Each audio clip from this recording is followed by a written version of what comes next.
Hello everyone, আশা করি সবাই ভালো আছো। আজকে আমরা তোমাদের তৃতীয় সপ্তাহের একটা রসায়ন অ্যাসাইনমেন্টের সমাধান করব।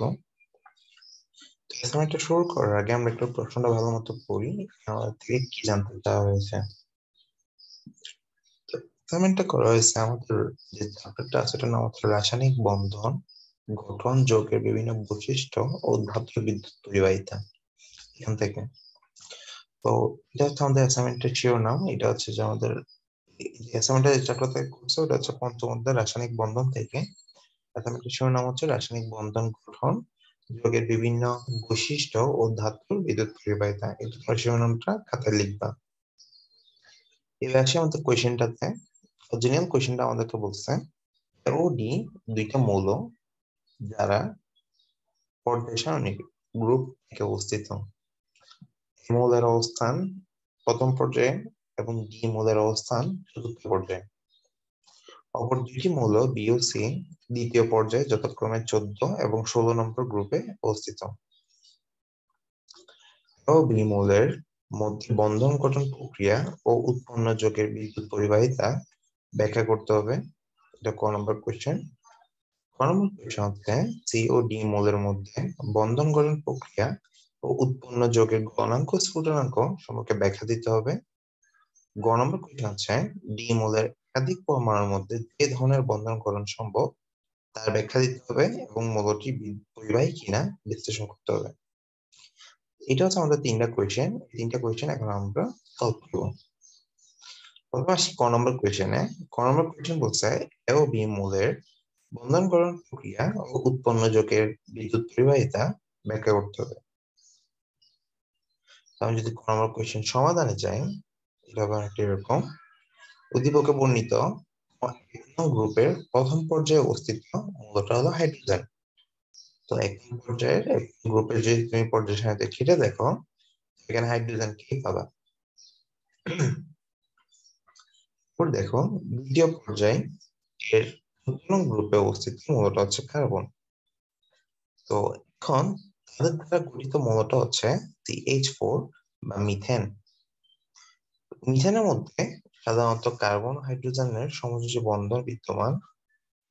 সাধারণত হাইড্রোজেন ও কার্বন উভয় রাসায়নিকভাবে সক্রিয়, কারণ তাদের সর্বশেষ কক্ষপথে যথাক্রমে একটি ও 4টি ইলেকট্রন রয়েছে। তাই স্থিতিশীলতা অর্জনের জন্য কার্বনের 4টি ও হাইড্রোজেনের একটি ইলেকট্রন দরকার। এবং সংকরণের মাধ্যমে পাশাপাশি ওভারল্যাপের সময় কার্বন ও হাইড্রোজেন এর মধ্যকার সমযোজী বন্ধন হয়ে থাকে। এখানে কার্বন কেন্দ্রীয় পরমাণু হিসাবে আচরণ করে এবং 4টি হাইড্রোজেন 4 দিক থেকে ওভারল্যাপনের মাধ্যমে ইলেকট্রন শেয়ার করে। সিএইচ এর মধ্যকার মানে এটা হচ্ছে কার্বন হাইড্রোজেন মধ্যকার সমযোজী বন্ধন গঠন করে। রাসায়নিক বিদ্যুৎ পরিবাহিতা। সাধারণত বিদ্যুৎ পরিবহনের জন্য কোন যৌগের প্রচুর পরিমাণে ফ্রি ইলেকট্রনের প্রয়োজন হয় এবং এই ক্ষেত্রে ধাতুরাই বিদ্যুৎ পরিবহনে সক্ষম। কিন্তু অধাতু সময়ের মধ্যে ফ্রি ইলেকট্রন থাকে না এবং তাদের অণুগুলো পরস্পর পরস্পর থেকে দূরে অবস্থান করে। অধাতু সমূহ বিদ্যুৎ পরিবহনে সক্ষম। এখানে উদ্দীপকে বর্ণিত মিথেন অণুটি একটি অধাতু এবং কক্ষীয় মাত্রায় মিথেন গ্যাসীয় পদার্থ হিসেবে আচরণ করে। তাই বলা যায় মিথেন অণু বিদ্যুৎ পরিবহন করতে পারবে না। এটা ছিল ক নম্বর কোশ্চেনের সমাধান। আসতেছি খ নম্বর কোশ্চেনটা সমাধানে। খ নম্বর কোশ্চেনটা আমাদেরকে করছে সেটা হচ্ছে যে আমাদের সি ও ডি মৌলের মধ্যে বন্ধন গঠন প্রক্রিয়া ও উৎপন্ন যৌগের গলনাঙ্ক স্ফুটনাঙ্ক ব্যাখ্যা দিতে হবে। তো আমরা যদি এটার সমাধানে আসি, উদ্দীপকে বর্ণিত দ্বিতীয় পর্যায়ে 16 নং গ্রুপের মৌলটা হলো অক্সিজেন এবং চতুর্থ পর্যায়ে 1 নং গ্রুপের মৌলটা হলো পটাশিয়াম। তাদের মধ্যকার রাসায়নিক যৌগটা হলো KO বা পটাশিয়াম অক্সাইড।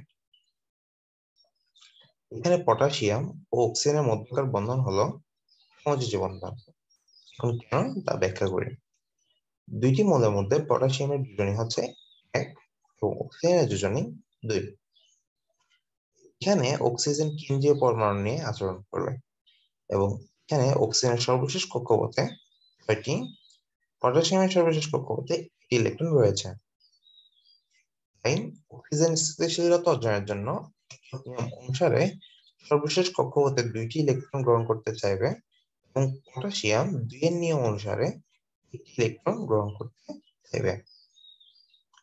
তাই তারা পরস্পর পাশাপাশি ওভারল্যাপনের মাধ্যমে বন্ধন গঠন করে। এই বন্ধনটা হলো সমযোজী বন্ধন। এখানে সাধারণত ইলেকট্রন শেয়ার হয়ে থাকে। উৎপন্ন যৌগটা গলনাঙ্ক ও স্ফুটনাঙ্ক বিশ্লেষণ করলে দেখা যায় উক্ত যৌগটির গলনাঙ্ক ও স্ফুটনাঙ্ক পানি অপেক্ষা বেশি হবে। কেন? কারণ আমরা জানি গলনাঙ্ক ও স্ফুটনাঙ্ক তার আণবিক বল বৃদ্ধির সাথে সাথে বৃদ্ধি পায়। এখানে পটাশিয়ামের আণবিক বল পানি অপেক্ষা বেশি, তাই বলা যায় পটাশিয়াম অক্সাইড পানিতে অধিক গলনাঙ্ক বিশিষ্ট। এটা ছিল আমাদের খ নম্বর কোশ্চেন যেটা আছে এটা সমাধান। আমরা গ নম্বর কোশ্চেনে। গ নম্বর কোশ্চেন আমাদেরকে বলছে ডি মৌলের একাধিক পরমাণুর মধ্যে যে ধরনের বন্ধন গঠন সম্ভব তার ব্যাখ্যা দিতে হবে এবং মৌলটার বিদ্যুৎ পরিবাহী কিনা বিশ্লেষণ করতে হবে। আমরা গ নম্বর কোশ্চেনের সমাধান আসি। গ নম্বর কোশ্চেনের সমাধান হচ্ছে অনেকটা এরকম। ডি মৌলটা হচ্ছে আমাদের বেসিক্যালি এটা পটাশিয়াম। পটাশিয়াম বিভিন্ন মৌলের সাথে বিভিন্ন ধরনের বন্ধনে অংশ নেয়। কিছু কিছু মৌলের সাথে সমযোজী, আবার কিছু কিছু মৌলের সাথে আয়নিক বন্ধন গঠন করে। পটাশিয়াম অক্সিজেন এবং নাইট্রোজেনের সাথে সাধারণত সমযোজী বন্ধন গঠন করে। অন্যদিকে হ্যালোজেন শ্রেণীর মৌলসমূহ যথা ফ্লোরিন, ক্লোরিন, ব্রোমিন, আয়োডিন এদের সাথে আয়নিক বন্ধন গঠন করে থাকে। সাধারণত পটাশিয়াম আয়নিক বন্ধন গঠনকালে যেসব পদার্থ উৎপন্ন করে তারা সাধারণত গলিত অবস্থায় বিদ্যুৎ পরিবহন করতে পারে। পানির উপস্থিতিতে এসব পদার্থের মধ্যে ধনাত্মক ও ঋণাত্মক প্রান্তের সৃষ্টি হয়, তখন তারা বিদ্যুৎ পরিবহনে সক্ষম হয়।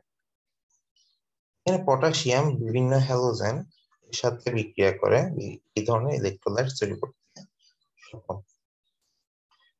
এর ফলে আসলে দেখতে হচ্ছে যে আমরা হচ্ছে পটাশিয়াম আসলে বিদ্যুৎ পরিবহন করতে পারে। এটা ছিল আমাদের অ্যাসাইনমেন্টের সমাধান। ভার্সেস আমাদের কোর্স সংক্রান্ত বিভিন্ন আলোচনায় তোমরা অনেকে জানো যে আমাদের ইংলিশ অ্যাপসের বিভিন্ন কোর্সে তোমাদের দেখবে যে 9-10 এর বিভিন্ন স্টুডেন্টদের ভর্তি চলতেছে।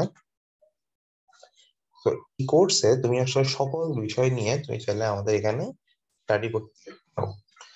কোর্সে তুমি কি কি পাচ্ছ সেটা আমরা এখানে একটা লিস্ট দিয়েছি। তুমি আমাদের কোর্স গুলোতে তুমি দেখবা যে নিজস্ব অ্যাপের মাধ্যমে শিক্ষার্থীদের পাঠ দেওয়া হয়ে থাকে। আমাদের নিজস্ব অ্যাপস আছে ইংলিশে। ঢাকা বিশ্ববিদ্যালয়ের মেধাবী শিক্ষার্থীরা এখানে আসলে পাঠদান করে থাকে। তুমি 24 ঘন্টা এখানে মেসেঞ্জার গ্রুপ সাপোর্ট পাবা, যেখানে আসলে থাকবে তোমাদের সাথে অভিজ্ঞ শিক্ষক মন্ডলীরা। প্রত্যেক ক্লাসে আমাদের এখানে রেকর্ডিং প্রোভাইড করা হয়। সাপ্তাহিক ও মাসিক পরীক্ষা নেওয়া হয়। শিট ও প্র্যাকটিস শিট প্রদান করা হয়। এসএমএস এর মাধ্যমে পরীক্ষার ফলাফল প্রদান করা হয়।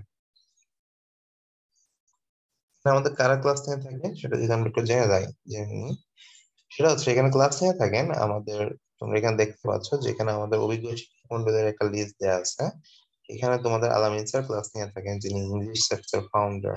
আমি ক্লাস নিয়ে থাকি। এছাড়া রবিন স্যার ক্লাস নিয়ে থাকেন, তিনি হচ্ছে বায়োলজি ডিপার্টমেন্টে চেক করেন।